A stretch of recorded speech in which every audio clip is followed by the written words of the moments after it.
I decided to do a little video on light phaser refurbing. I got the Sega Master System light phaser here.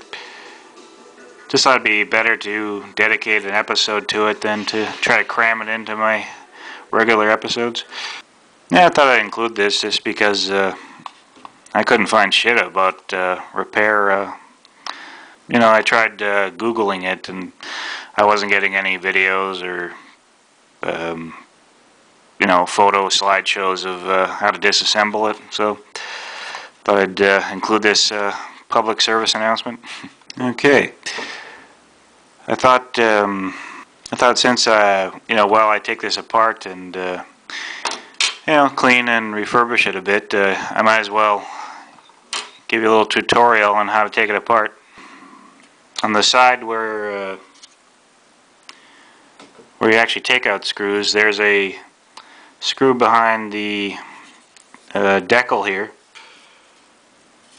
You'll have to take a small flat screwdriver and carefully pry off, and there'll be a screw underneath.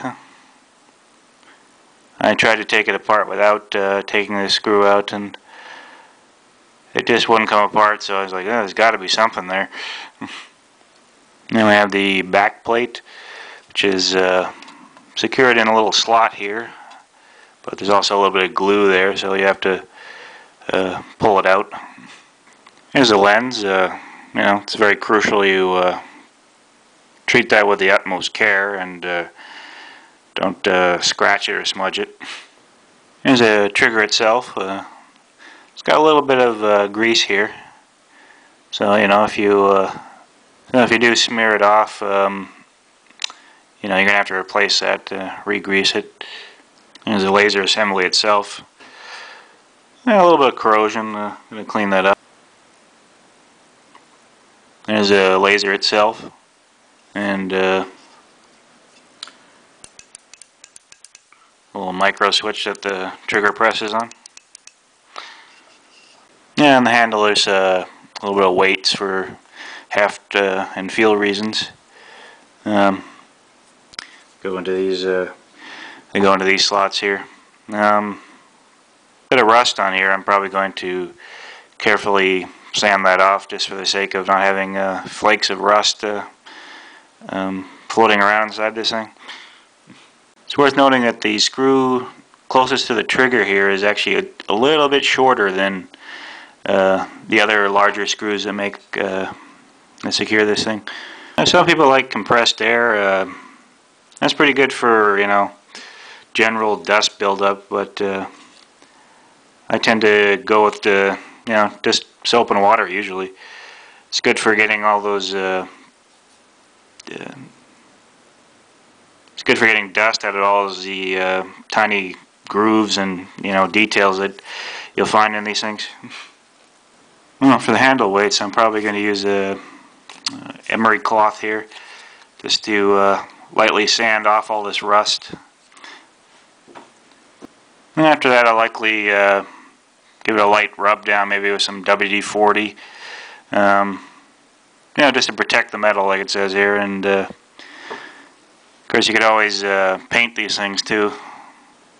I'm going to be really careful with it anyway. Just I don't want to have to put this foam back on, this original foam. I'm going to leave that on there. Clean circuit boards, I usually use 90 amps alcohol and cotton swabs. Usually does the trick. If it's something really persistent, I usually stab it up to like a toothbrush to get it off. Just, you know, always be careful around the laser. You can you don't want to smudge it. I don't know what it is. Whenever I open anything and find you know, galvanized metal, I always find fingerprints. And no, they're not my own. Yeah, I don't know what it is. Seems like most of the things I get, like the Intellivision had the same thing. It had fingerprints all over it. So, you know, I'm not the first one inside of this thing. Well, that's probably not showing up, but it's a Zippy brand switch. I just thought that was a cute name for electronics brand, Zippy. I thought I'd throw how it turned out. And I got the handle weights all polished up. Get them wiped down with some WD-40. Get everything back into place here. Well, I decided to half-ass it. I took the sticker and heated it up with a hair dryer till the glue got a little soft, and I just stuck it back in. There's a bit of a slot here, so it's not likely to fall out. Anyway, just a quick video.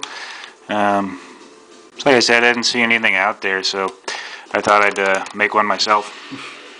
Yep, see you later.